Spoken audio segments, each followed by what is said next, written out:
За юуны өмнө одоо ардчилсан намын гишүүдтэй баярлалаа гэж хэлье. Яагаад тэгэхээр энэ ардчилсан намыг хоёр болгож харагдуулж тоглож ирсэн тоглоомонд бол хамгийн шийдвэртэй цохилт, хамгийн одоо ихтгэл үнэмшилтэй ялт байгуулж чадсан хүмүүс бол манай орон нутгийн байна. 11 сарын 5-ны өдөр хуралдсан их хурал тэн дээр бүгдээрээ тамгаа авч ирээд энэ нам бол хагарч хуваагдаагүй юм нэг л нам байна гэдгийг одоо нотолж харуулсан бол манай энэ 21 аймаг 9 дүүрэг за тэгээ 330 сум 170 хороо нэг гişүүд байна. Ийм процесс болж байхад одоо улсын дээд чиг харсаар байж энийг одоо хоёр гэж хэлж зүрхлээгүй. Тэгээ би танарт одоо энэ цаасаар нь харуулах гэж ил шаардлагатай бол энэ аймгийн намуудад нэг хөвөгсөн ч байна. Энэ Монгол улсын дээд шүүхийн нийт шүүгчийн хуралдааны доктор шүү. Нийт шүүгчид Монгол улсын дээд шүүхийн нийт шүүгчийн хуралдааны ерөнхий шүүгч ганц зэрэг даргалаад 18 шүүгч ороод гаргасан ийм одоо шийдвэр байна. Ямар шийдвэр гаргачихад байгаа гэж бас манайхан бидний жаахан ерөнхий хэлж байгаа шүүгчд байсан. Тэгэхээр ийм одоо хоёр шийдвэр гаргасан байна. Нэгдүгээрт нь бол энэ ардчилсан намын хурлыг одоо зарласан ÜБХ чинь үнэн зөв юм байна. Ингэж гарч байгаа. Энэ бол нөгөө утгаараа өнөөдөр байгаа ÜБХ чинь хүчин төгөлдөр байна гэж хэлж байгаа. За дараа нь бол юу гэж хэлсэн гэхлээр өгүүлбэр нь бол ийм шүү. Ардчилсан намын хуралдааныг зарлан хуралдуурахаас санал гаргасан нь тогтооглоо. Энэ нь ардчилсан намын үндсэн дүрмийн 5-ын 12-ын 2-д заасантай нийцжээ. Дээж үг хэлж штэ бүх нийтээ.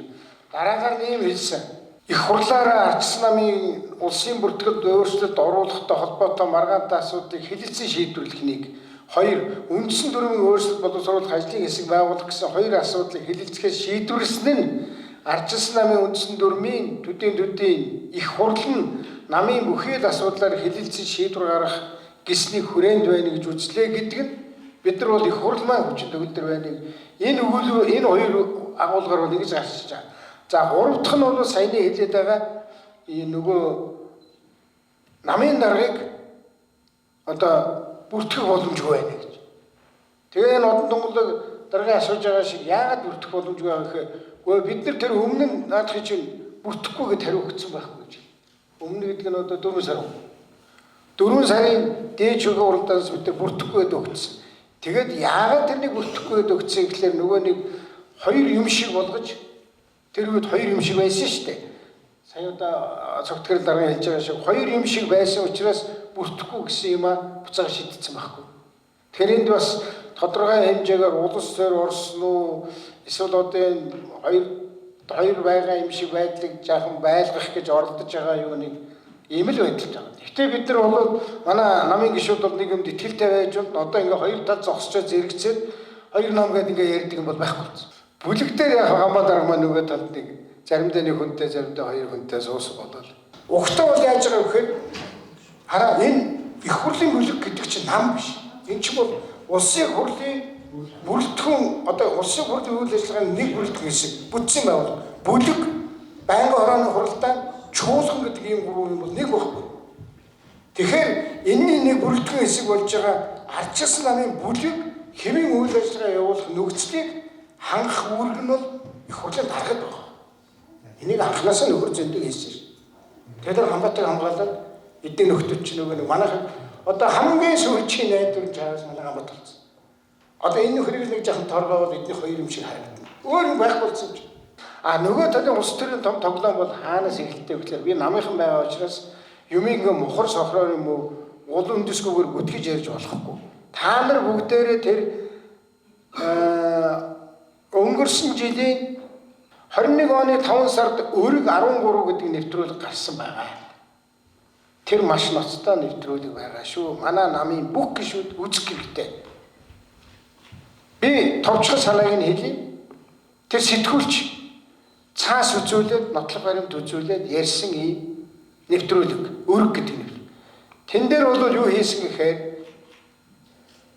20 оны 12 сар гэхэд ардын намын урилгаар юм уу ардын намынханд Солонгос улсын гадаад улсын KPR Associates гэдэг ийм компани. KPR гэдэг нь Korean Public Relations гэж.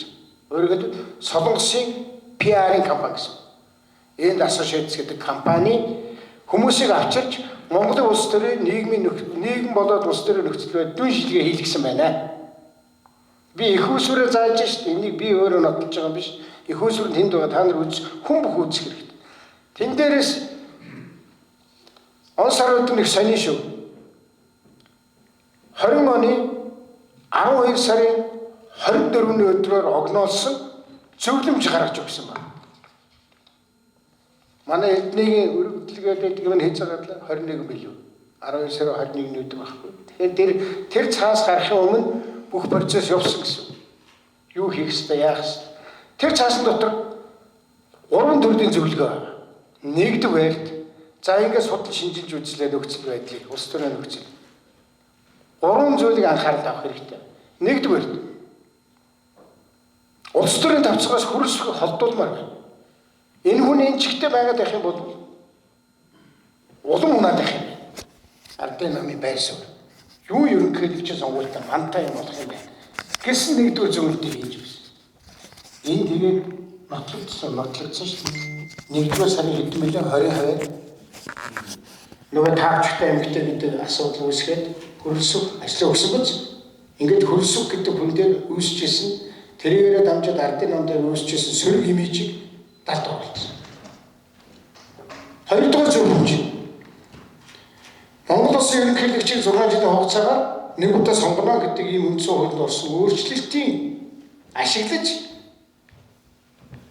Баттулгыг дахин нэр дэвшүүлэх байна. Яг тэр судалгаа хийгээд үзэх юм бол Баттулгын нэр хүнд бас аюул шүү. 30 мянган хон хандвалсан. Ер нь бас нөгөө салхитын өмнө ордоос хамтын асуудлыг шийдсэн гэх тийм ээ. Нэр хүнд хайгуу байна гэсэн. Энэ судалгаа гэж байгаа шүү. Ийм учраас наад нөхрич тэр үндсэн хуулийн тэр заалтыг ашиглаад тодорхой байдлаар ашиглаад дахин нэр дэвшүүлэх байна. Энийг хийж чадсан уу? Чадсан. Бид нар нэг юм итгэлтэй ингэж байна биш. Цаа чи юу ямар тоглолт яваад байгааг том төр зургаар нь харахгүй бол тэгээ сүйдээ бүгдээрээ нэрээ нэг хоёр намтаач болцсон юм шиг ойлгоод өвчиж байна. Тэгэхээр хоёр дахь асуудал нь бол Баттулгын нэр дэвшүүлэх байх. Энэний тулд үндсэн хуулийн цэцтэй асуудал үүсгэх. Хэн үүсгэлээ?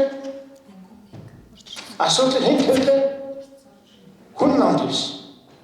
Бүр тэрэн дотор хүн намаа одоо ингэж ингэвэл энэ арай боломжтой юм байна гэдэг тийм дүгнэлт явуулж байна. За ингээд процедурыг тавьсан. Гурав дахь яг би танд хэлээ. Ардчилсан намын алтан гэрлээ легитимист. Яг одоо эргэцэн чадамжтай байдлыг алдагдуулах. Ойлгож байна. Энэ юу гэсэн үг гэхээр тэр дотор нөгөөлдөр байгаа. Та нар үз, нүдээр үз сонс. Өөрөөсөө үз. Тэнд дотор ийм үг байгаа. Хэдийгээр өнөөдөр Эрдэнэ ардчилсан намын дарга биш боловч огцорсон шүү дээ манай дөрөв.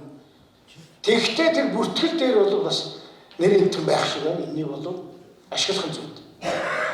За ингээд хинээр хизээ хөвзөөнийхээ төөргийг зурулсныгаа манай ардчилсан намынхан Монголын ард түмэн ойлгох.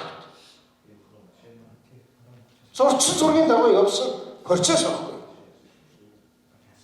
Энийг манай намын гишүүд бүгдээрээ үзээд хараад итгэл үнэмшилтэй болдго юм бол энийг хүн бүхэнд хүргэх хэрэгтэй. Би яагаад энэ дэр жаахан хатуу байгаа гэхээр ардчилсан намайг тохиолж болохгүй. Та нар хэрээс хэтэртэй гэдэг байгаа юм. Ер нь энэ хүндээ цаашаа ярих юм бол Монгол улсын тусгаар тогтнол сонгуул Монгол гэдэг чинь юм байна шүү дээ. Тэгээ гадны энэ байгууллагуудын оролцоо гэдэг чинь одоо гадаадын нөхдүүд орж иж зөвлөгөөгч Монголын сонгуул хийнэ гэдэг чинь одоо юу гэсэн үг? Энэ бол үндэсний аюулгүй байдал цаанд хэлж байгаа.